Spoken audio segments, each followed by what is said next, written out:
Hello everyone, this is Kathy Farrell in Windsor, Colorado, bringing you the June 2016 Project of the Month. And this month we're going to be creating this beautiful lace cuff. The project at a glance. You will need your materials, and that includes downloading the June 2016 free designs from the myfloriani.club, and in a minute I'll go into more detail about that.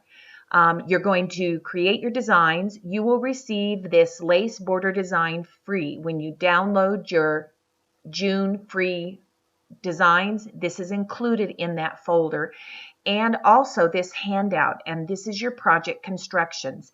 In this handout, and it is designed so that you can print it front and back to minimize your paper waste, there are how-to instructions for the software lesson and for actually putting this cuff together, tips and tricks. The materials that you will need for this month's project, of course, is your Floriani Total Control U software. Make sure that you've downloaded the most recent update. The next thing is your free Floriani designs, June 2016, and the project handout has a detailed supply list.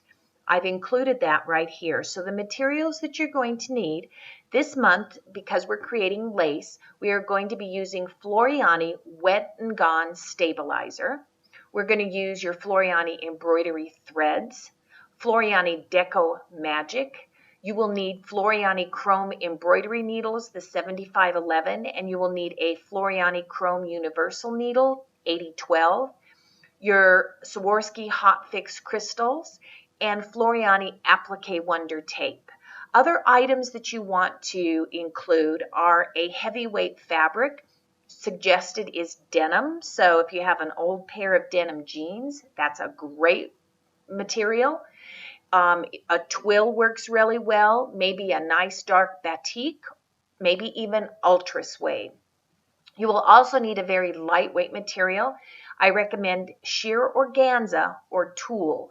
You will need snippets of thread or other fillers, and you will know in later what those will be used for. You will need lace and a jewelry closure or a snap. You may also want to, when I created my cuff, I have a brooch that I found and incorporated into that to give it a focal point. So go to your jewelry boxes and start going through them and see if there's any kind of brooch or anything in there that you can incorporate into your cuff. And then, as I said, make sure that you have installed this month's free monthly designs. Let's go ahead and get started with the software lesson.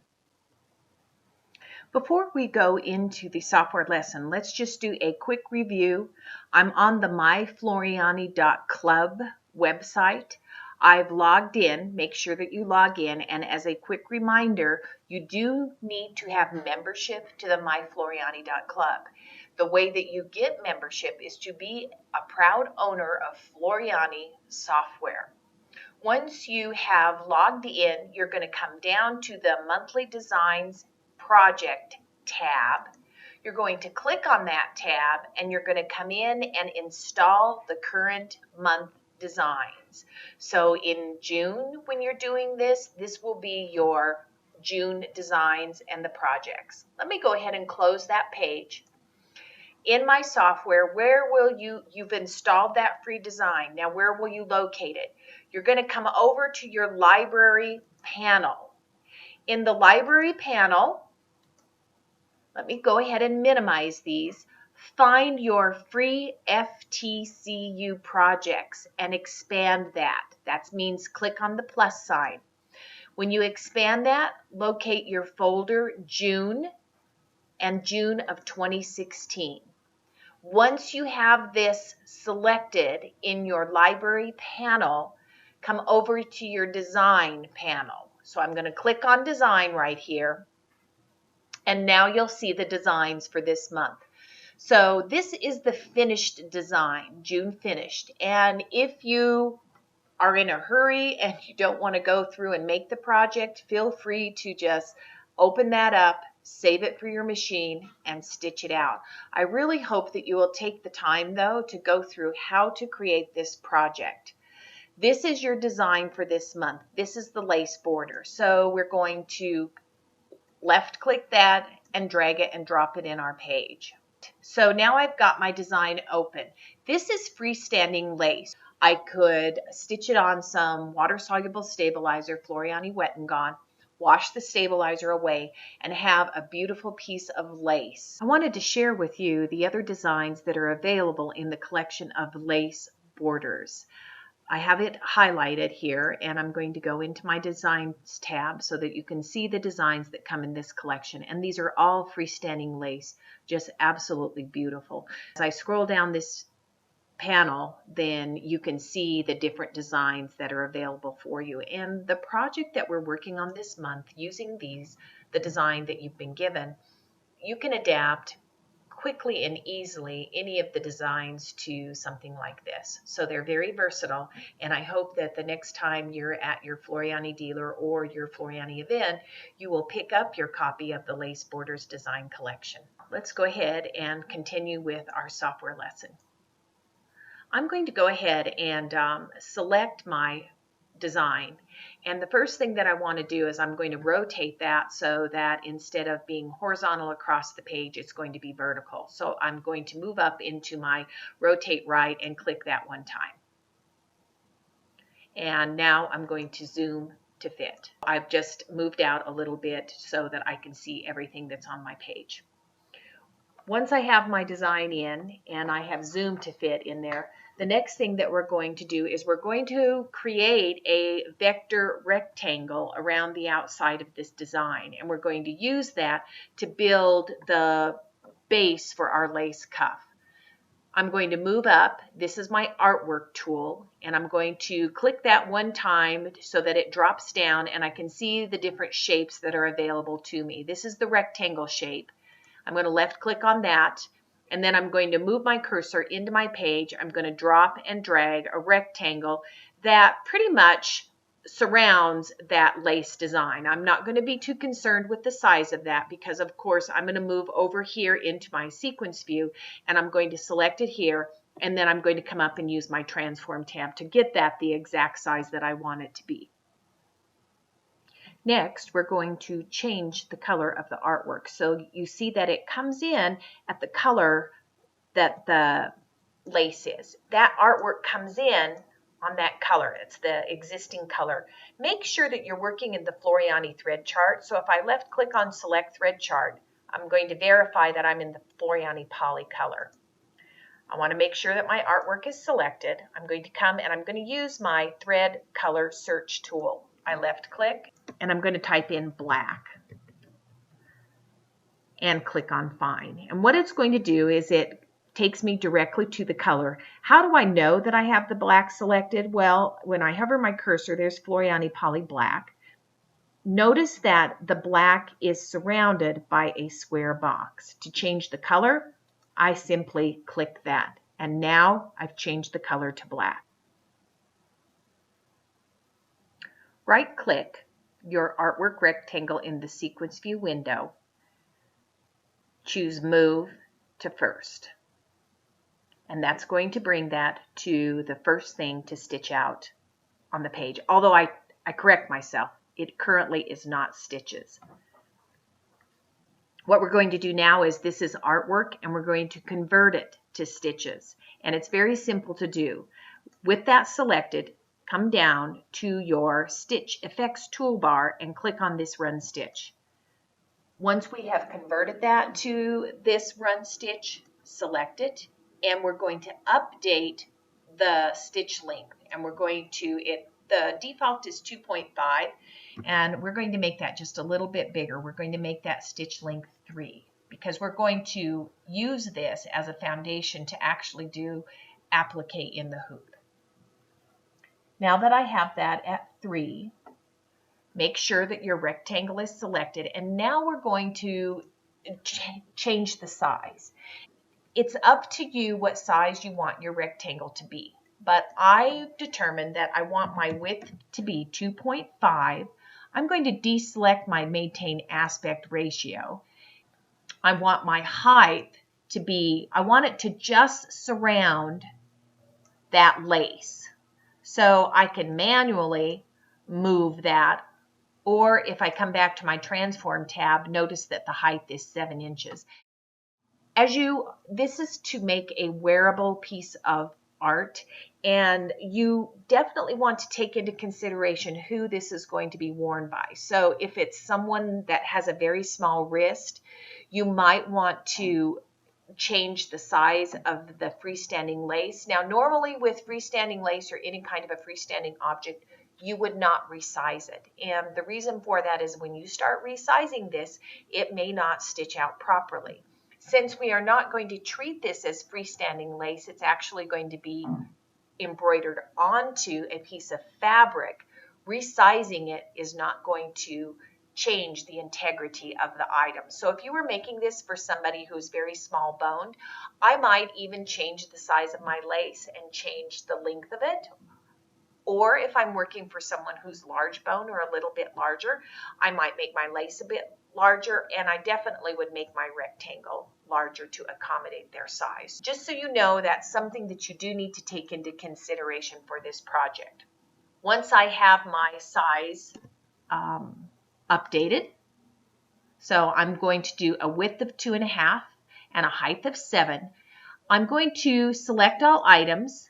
I'm going to come up and I'm going to center all of those selected objects just to make sure that it's nice and centered in my page. What we're going to do now is, this currently has right angles on the corners, and we're going to reshape this and so that it has a curved corner on there.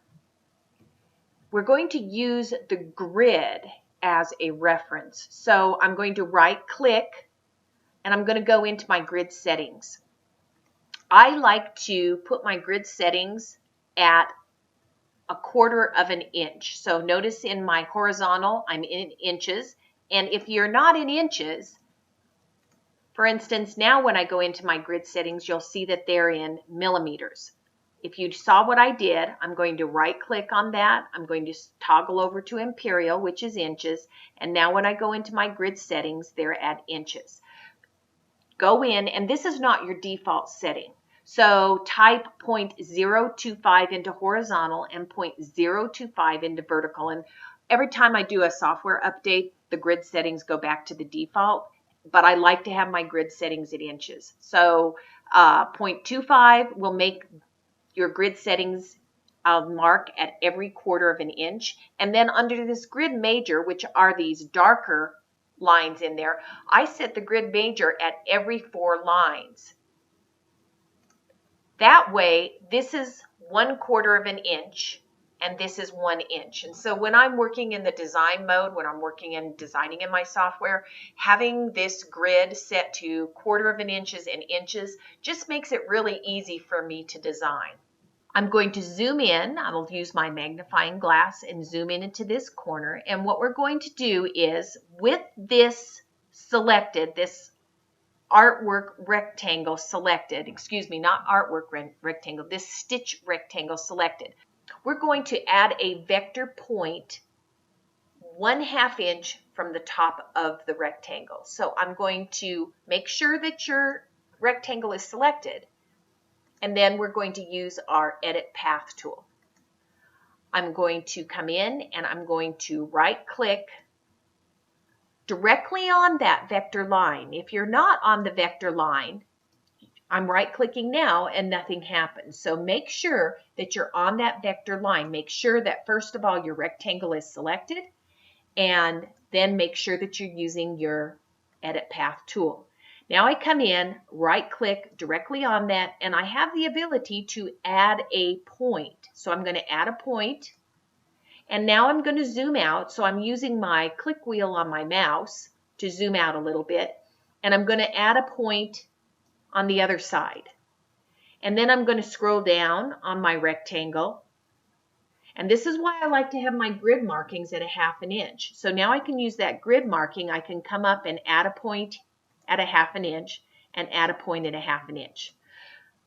Let me zoom out to fit. So effectively what I've done is I've added a vector point.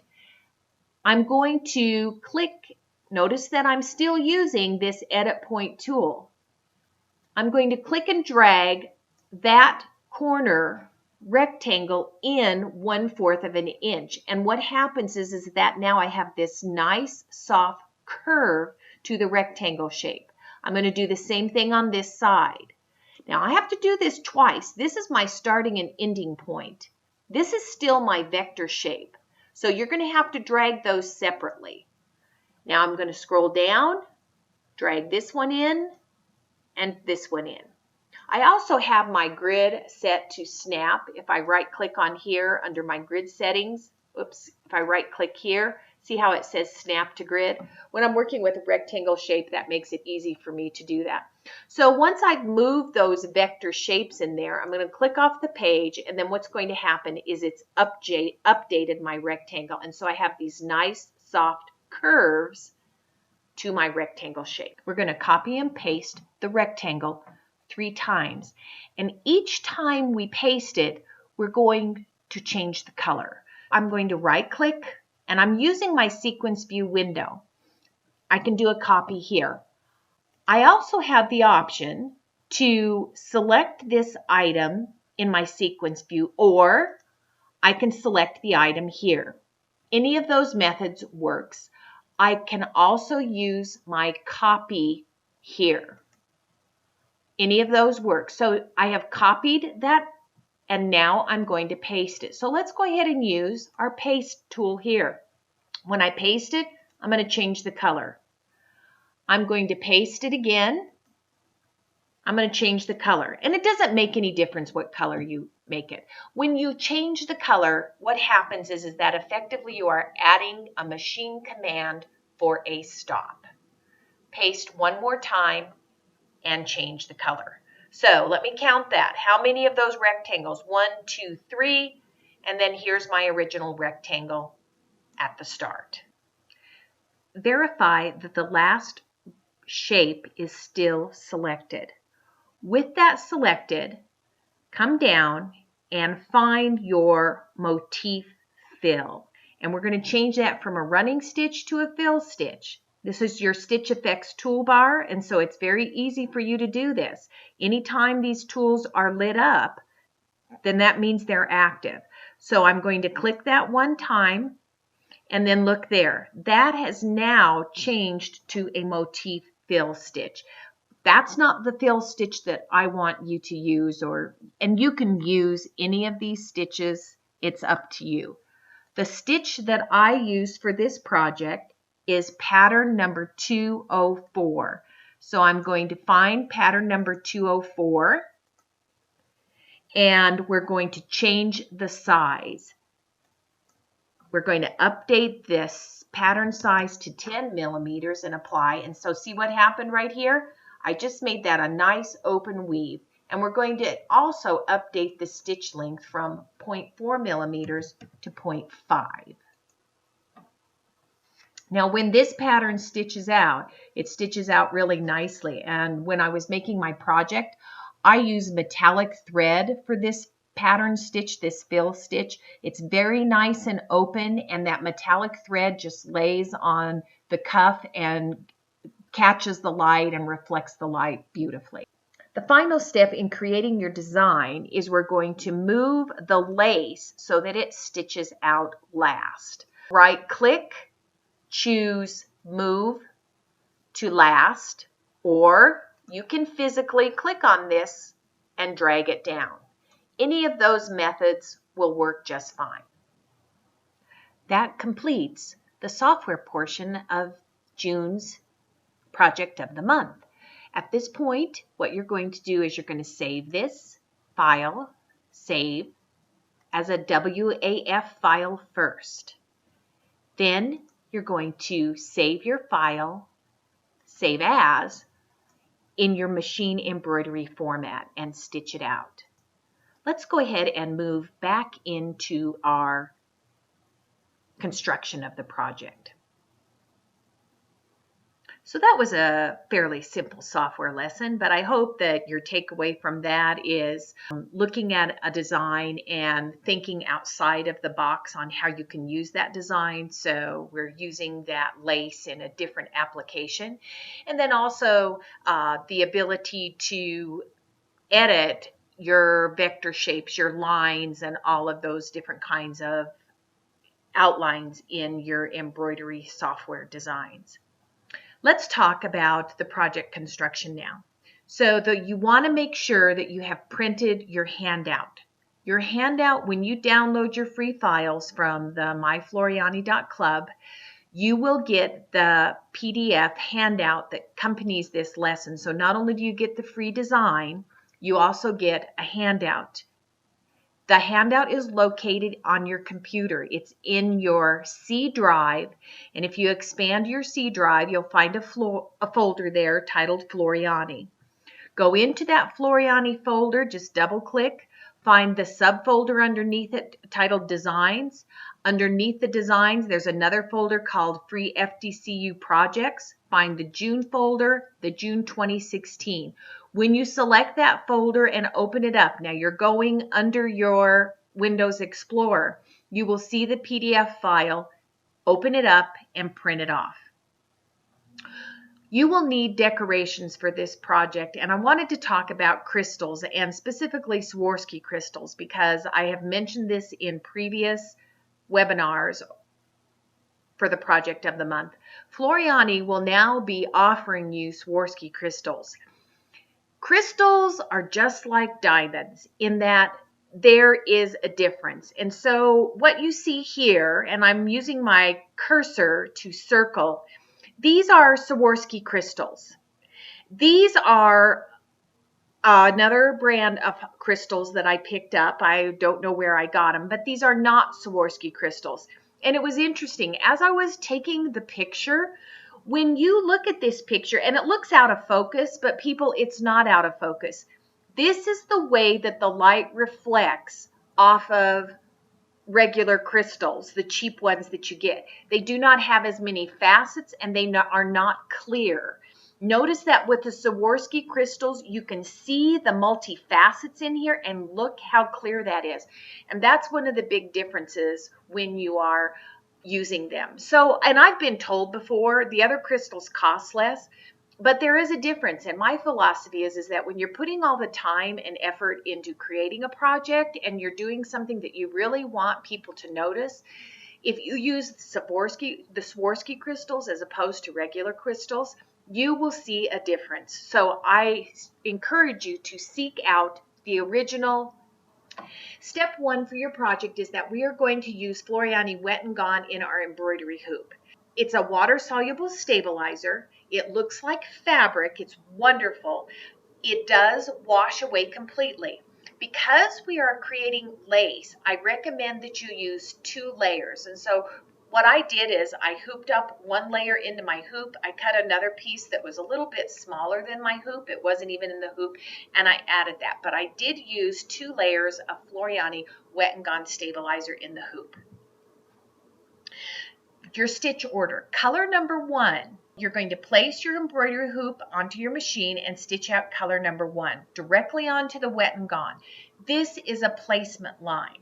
Once you have that placement line on the Wet and Gone, lay down your piece of fabric, your base fabric. This is a piece of denim that I'm using. Denim works really well.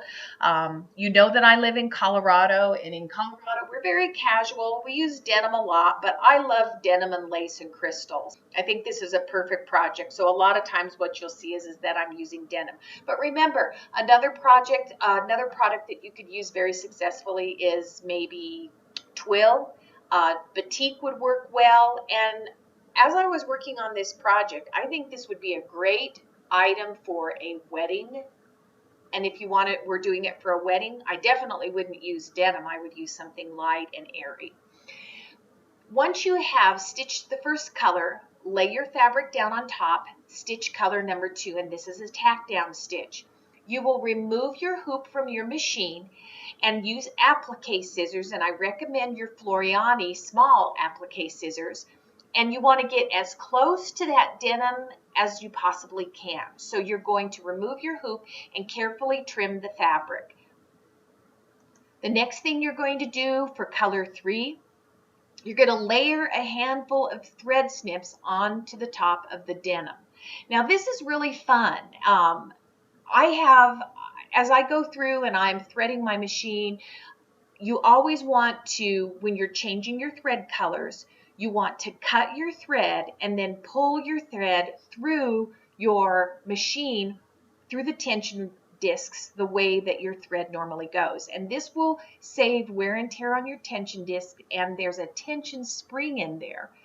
So you always want to make sure that you pull from the front. And when I first started sewing, I used to cut my thread, and I didn't want to waste any thread, and so I would pull my thread off the back and I'd pull it back through my tension discs and then just wind it up, and that is not recommended. So I've got all of this thread, and you snip it off, and I have a little container that sits next to my machine, and I drop my thread snippets into my little container. It's a little bag. Now, I've learned I only save Floriani thread snippets in my container now. I don't save any other kind of threads. I don't put cotton threads in there or anything that doesn't have that sheen. But this is just something you can do with your thread snippets. If you don't have thread snippets and you want to go ahead and do this technique, you could just take some random thread. Maybe you have a spool of thread that you don't like, and you can just use that and pull it off the spool and drop it on there. You can use larger threads. You can even put ribbon down in here. It's anything you want to place underneath that, because you're going to cover that with a layer of sheer fabric. So this is my thread snippets, and I use tulle on this particular cuff. So I layered my tulle on top of there, and you're going to stitch color 3. And you want to trim it before you go to that color 4. And that color 4 is your motif fill. And you don't have to, but the color stop is in there. That's why we pasted it in there 4 times. And it'll just kind of save you a little bit of work on the back end. The next color is 4, and that is your motif fill. This is a large open stitch. Remember that we brought in that motif fill, the pattern 204, and then we changed the size on it, and we bumped it up to a size 10. So you get this really nice open weave in there. Because this is a large open stitch, I recommend slowing your machine down. Now, I know that we have machines that will sew at 1 billion stitches a minute, and I'm exaggerating, but my machine is supposed to embroider at 1,000 stitches a minute. I never embroider at 1,000 stitches a minute. So slow your machine down for this. I also used metallic thread just because that really makes the metallic thread just reflects the light beautifully on this cuff. And as I said, you can't see well in the picture, but it does reflect beautifully. So I use metallic thread, and with these large open stitches, I did slow my machine down. The next thing you're going to do is that last color is the lace. And I recommend for this, it's the lace border, and it's going to stitch right on top of the fabric, right on top of everything. When you do this, I really recommend using a contrasting color. So if you're using a dark fabric as your base, use a light colored thread. I made about 4 of these cuffs in putting this project together. And I actually did one cuff, and I did a purple ultra suede, and I thought, oh, this will look beautiful if I do purple thread on there. Well, you cannot even see that design sitting on top of the cuff. So really use a contrasting thread. Once you have stitched out your lace border, remove your hoop, trim away the excess stabilizer. And so even though this is water soluble, I'm going to wash this, and you need to know that you don't have to worry about Floriani stabilizers, our water soluble stabilizers, causing any harm to your septic system or your pipes in any way. It's going to dissolve completely. But I do like to trim away the excess before I rinse it. I don't know why, it's just something that I do. So I've trimmed it up nice and close. Then you're going to take your cuff over your project, and you're going to wash it. So run it under some, I like to use tepid water, and a lot of times I'll actually just put a little water in the bottom of the sink and I'll drop this down in there and I'll let it sit for a while. Once you have your stabilizer rinsed out, then you're going to lay it out to dry. Now, some construction tips for actually putting the cuff together. You have got your fabric here, and we're going to use Deco Magic. I did not incorporate Deco Magic into the project, and I've done projects before, and you can actually stitch, you can embroider right onto the Deco Magic, but I didn't do it on this project. I was just trying to get a different effect, but we're going to use Deco Magic to stabilize this cuff, to give it shape. And also, the nice thing about Deco Magic, if you haven't gotten to feel this yet, is that it's got a nice soft feel to it. So it's going to absorb moisture as you're wearing this cuff. You have a tendency to sweat, so it will alleviate moisture on your wrist. So it's going to help with that sweating, and it's just going to be a nice surface against your skin. So you're going to cut a piece of Deco Magic first. And what I did is I took my cuff, I laid it on top of the Deco Magic, put the Deco Magic, the fusible side up. And then I just traced around the outside of the cuff. The cuff is right side up, and then I cut it, set the Deco Magic aside. We're going to add some lace to the outside of the cuff.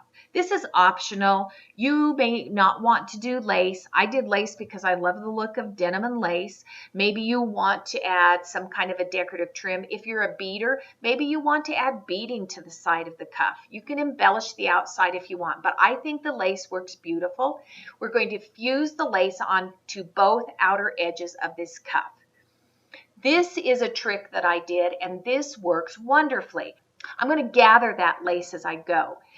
I took applique wonder tape. I laid a strip of applique wonder tape along the edge, fused it in place, peeled the paper off, and then I laid my lace onto the applique wonder tape and pinched it and created those gathers as I went. And that applique wonder tape is wonderful because the lace sticks to the applique wonder tape and you get these nice, even, crisp little pleats in your lace. Once I had my lace in place the way that I wanted, I went ahead and fused it in place. Then I did a top stitch. So this was really, really an easy way to add that lace trim. Applique Wonder Tape is one of my favorite products. Once I have my lace on the outside, and I did do a top stitch to that lace to just kind of hold it, I went ahead and added my Deco Magic. So my Deco Magic, I just made a sandwich there, and then I fused it. Once I had my Deco Magic fused to my cuff, then I did go ahead and just top stitch the Deco Magic just right around the edge. And that's just, I don't think it's necessary, but I liked how it kind of flattened the edges, and it really gives a nice clean effect. This is just a little tip. If you have an open toe foot for your machine, put your open toe foot onto your machine. It really gives you a nice clean vision so that you can see as you're going through and doing this stitching. The final step, of course, is to embellish as desired. So I recommend that you go back to your jewelry boxes, ladies, and look for old brooches, those large brooches or buttons. Flowers work wonderfully. Hair clips. I mean, any of those items that are really large can be incorporated into this cuff and used as a focal point. So you can glue it on, you can sew it on, or this right here, this flower that you see is a hair clip and a pin, and so it's got a pin on the back, so I just went ahead and pinned it onto the cuff, and then I guess I could take it off and put something else on there. These are some closures that I found at my local big box store, and I thought they were really beautiful in that these are sterling silver and they have Swarovski crystals embedded right into those closures, and a really nice elegant finish. once you have your cuff done, crystals, of course, crystals and more crystals. And the more crystals you put on here, the more compliments you will receive. So once you're done, put that cuff on, take it out, wear it, and you will be amazed at the compliments and comments that you receive. Let's get social.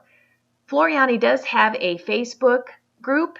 So if you are on Facebook, go into Facebook, search for Floriani Embroidery. That's a wonderful resource to find out new products that are out, different events that are going on. So I really encourage you to become active in that Floriani Embroidery group if you're not. If you create this project, you can Instagram me at KC Farrell, or you can tweet me at KC Farrell. I recommend the hashtags for this project.